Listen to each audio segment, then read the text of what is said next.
नमस्कार, आप देख रहे सिटी तहलका। मैं हूं आपके साथ ओम पांडे। तो हरियाणा में नए साल के मौके पर होने जा रहे निकाय चुनावों को लेकर एक बड़ा अपडेट आया है, जहां हरियाणा सरकार ने एक बड़ा फैसला निकाय चुनावों को लेकर किया है, जो अपने आप निकाय चुनावों की राजनीति को भी एक अलग लेवल पर ला सकता है।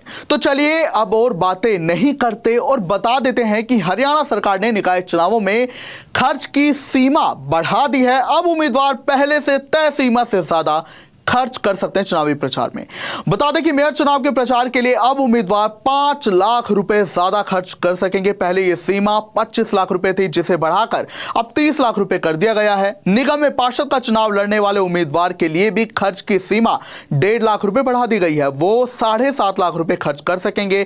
वहीं नगर कौंसिल के अध्यक्ष पद के लिए चुनाव खर्च की सीमा को 16 लाख से बढ़ाकर 20 लाख किया गया है। इसी तरह नगर काउंसिल मेंबर भी 3.5 लाख की जगह अब 4.5 लाख रुपए खर्च कर सकेंगे। म्युनिसिपल कमेटी के अध्यक्ष पद के लिए होने वाले चुनाव में खर्च सीमा 12.5 लाख रुपए कर दी गई है, जबकि इसके पहले ये 10.5 लाख रुपए ही थी। सूबे में अगले साल फरवरी तक नगर निकाय चुनाव होने के आसार हैं। सरकार की ओर से इसको लेकर नोटिफिकेशन जारी कर दिया गया है। तो वहीं अब आपको बता दें कि जो प्रदेश में लगभग 30 से ज्यादा निकायों में चुनाव होने हैं और सोनीपत और अंबाला में जो है मेयर पद के लिए चुनाव होंगे, क्योंकि इनके जो मेयर थे शक्ति रानी शर्मा अंबाला से और सोनीपत के निखिल मदान अब ये विधानसभा के लिए निर्वाचित हो चुके हैं। और आपको बता दें कि अभी जो है हरियाणा सरकार ने सुप्रीम कोर्ट में याचिका जो दाखिल की गई थी निकाय चुनावों में देरी को लेकर, तो उन्होंने कहा था हरियाणा सरकार ने कि 1 महीने के अंदर ये चुनाव संपन्न करा लिए जाएंगे और 4 जनवरी के पहले इसकी घोषणा भी हो जाएगी, यानी नई साल के मौके पर इनकी घोषणा हो जाएगी तारीखों की। और अभी आपको बता दें कि निकाय चुनावों को लेकर तमाम राजनीतिक पसोपेश अभी जारी हैं। इसी बीच आपको बता दें, जहां कांग्रेस की अगर बात हो, कांग्रेस भी संगठन चुनाव कराने की तैयारी में है। बीजेपी में भी संगठन चुनाव की तैयारी चल रही है और बीजेपी नए संगठन के साथ ही निकाय चुनावों में उतरेगी, ऐसा कहा है प्रदेश अध्यक्ष बड़ोली ने।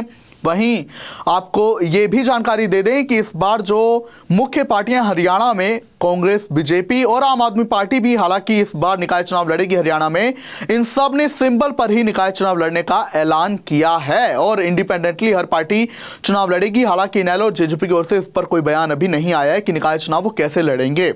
तो अगर देखा जाए सिंबल पर लड़ेंगे और अब तो खर्च की सीमा को भी बढ़ा दिया गया है, तो ऐसे में एक नया राजनीतिक जो मैदान है जाहिर तौर पर तैयार होने वाला है। क्योंकि पहली बार आपको बता दें कि जो पार्टियां हैं निकाय चुनावों को सिंबल पर तो लड़ेंगी और अब जब खर्च सीमा भी बढ़ा दी गई है, तो जाहिर सी बात है प्रचार भी और जोरों शोरों से किया जाएगा। और ऐसे में देखना होगा कि अब चूंकि विधानसभा चुनाव संपन्न हो चुके हैं, नई सरकार आ चुकी है और अब जब निकाय चुनाव होंगे, तो ऐसे में अब ये देखना होगा कि एक नया राजनीतिक माहौल के हरियाणा में बनता है। क्या अब से ये भी माना जाए कि हरियाणा में जब निकाय चुनाव होगी उनकी राजनीति भी एक अपने ही लेवल की होगी। बहरहाल आप इस पर क्या कुछ कहेंगे हमें जरूर बताएं। और क्या आपको लगता है कि वाकई में बीजेपी की ट्रिपल इंजन की सरकार आ सकती है? ये भी जानकारी हमें आप अपने कमेंट्स में जरूर दें। अब मैं इजाजत चाहूंगा। नमस्कार, देखते रहिए सिटी तहलका।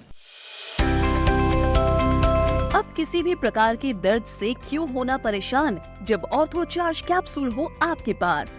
सभी प्रकार के दर्द में आयुर्वेदिक पद्धति पर आधारित रामबाण इलाज। कबीर औषधालय का ऑर्थो चार्ज ऑयल, कैप्सूल और सिरप आपको देता है तुरंत आराम। अनेक प्रकार के दर्द जैसे sciatica, spondylitis, rheumatic pain, arthritis, lumbar pain, सभी दर्द को दूर करने का रामबाण इलाज 100% आयुर्वेदिक जड़ी बूटियों से बनाया गया ऑर्थो चार्ज कैप्सूल और ऑयल एक बार प्रयोग में अवश्य लाएं। अधिक जानकारी के लिए संपर्क करें।